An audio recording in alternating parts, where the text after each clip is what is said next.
Hello, friends. I hope you are all fine. Today is a story about the hare and the tortoise. It is Aesop Fables. So let's start.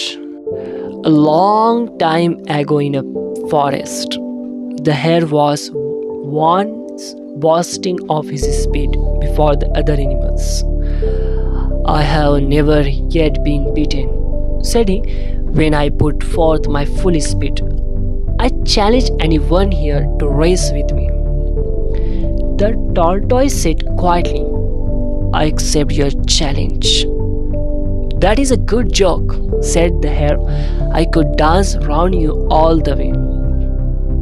Keep your boasting till you have won, answered the tortoise. Shall we race? So a course was fixed and a start was made. The hare dared almost out of sight at once, but soon stopped and, to show his contempt for the tortoise, lay down to have a nap.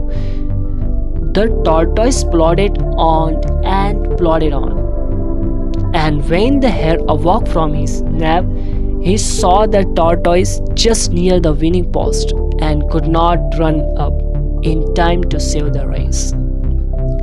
Then the tortoise said, slow but steady progress wins the race. Thanks for watching.